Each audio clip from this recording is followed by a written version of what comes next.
Perhaps you know the feeling. A friend suggests a weekend trip together, and then your heart sinks. You do the quick, anxious math in your head, but the numbers don't add up. Still, you force a smile and you say to your friend, "That sounds amazing. Let's do it. Can't wait." And then over the weekend away, the pressure continues each time the restaurant bill is put on the table, or the car needs a fresh tank of gas, or an expensive activity is added to the schedule.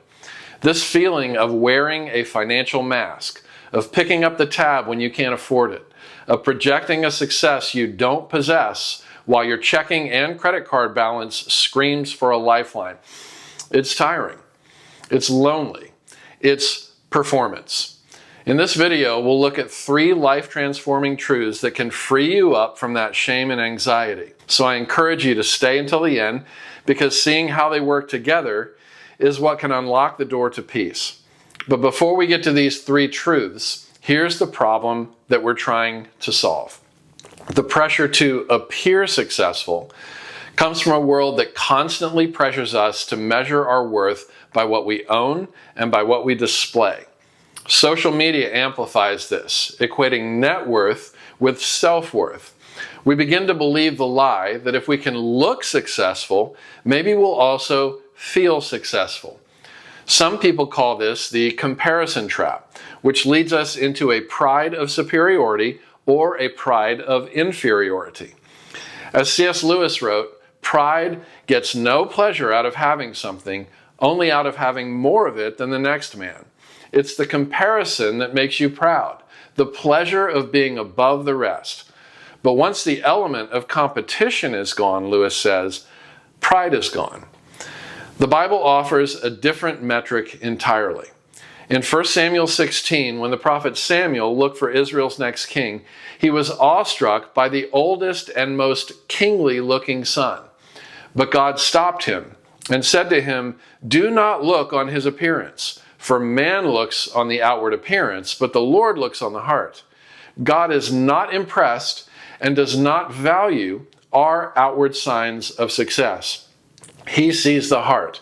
The anxiety of keeping up appearances is a heavy emotional burden, where our fear of what other people think begins to eclipse our trust in what God says is true about us, including, by the way, blessed are those who are poor in spirit.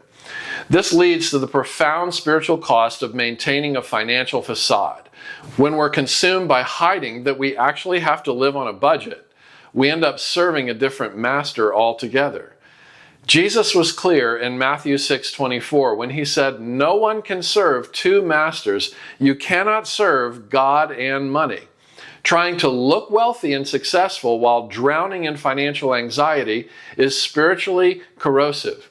It pulls our trust away from God and places it in what we appear to own. This worry is a form of bondage, a cycle of fear that whispers, if people knew the truth about my money struggles, they would see me as a failure, and they won't want to be my friends anymore. But who wants friends like that? Money shame based on comparing and pretending keeps us isolated, preventing us from seeking the very community that God desires for us. But the gospel announces another way. God's plan for your finances was never about performance or about measuring up. It's always been about peace. So how do we dismantle this facade? Well, I'm glad you asked. Here are those 3 life-changing truths I promised to share. Truth number 1, your wealth does not define your worth. In Luke 12, verse 15, Jesus gives a solemn warning. One's life does not consist in the abundance of his possessions. Your value in God's eyes is completely independent of your bank account, stock portfolio, or compensation package. Your worth was secured and defined by the cross of Jesus. God's love for you doesn't fluctuate with your wealth. He's looking for a humble, willing heart, not an epic financial statement. Truth number 2, God's provision overrides your performance. Philippians 4:19 promises, "And my God will supply all your needs according to his riches in glory in Christ Jesus." Hold on to that word, needs. This isn't a formula for getting rich, but a foundational promise of God's faithful character to provide everything we need according to how he defines our needs at all times. It's an invitation to shift our gaze from our own limited resources to the infinite abundance of God's goodness. His provision is based on His grace, not our ability to measure up. Truth number 3, your own authenticity can unlock community and provision. Hiding our struggles is rooted in pride and fear, but the gospel calls us to humble, honest transparency. Imagine a couple in a friend group, secretly terrified about how they're going to afford their mortgage, their kids' education, and other basic life expenses. Hearing others talk about vacations and new wardrobes and home additions make them feel like failures. Finally, the couple takes a deep breath and shares their struggle. And instead of the judgment they feared, they're met with love and support. One person's a financial advisor who offers free services. Another sends them a grocery gift card anonymously. Another offers to split the costs for their kids' college tuition or pay for their books. Full disclosure, this is exactly how my seminary education, which I was unable to afford on my own, was paid for by a generous family friend who believed in my calling and became aware of my need. The lesson here is this: don't deny other people the chance to support you the way that you would want to support them when they're in need of something that you can provide. This is the economy of grace. When we take the step of being vulnerable with believers that we trust, we open the door for God to channel His generosity through His people.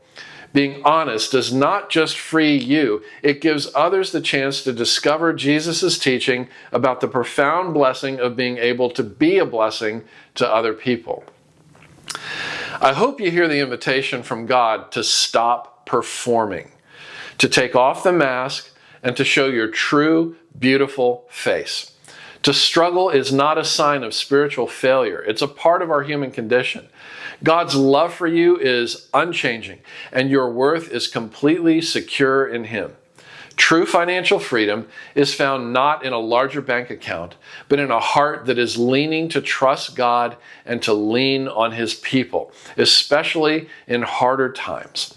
Thanks for joining me here, and if any of this was helpful to you, please subscribe to the channel and tap the notification bell so you don't miss future teaching. God bless you in abundance, and we'll see you next time.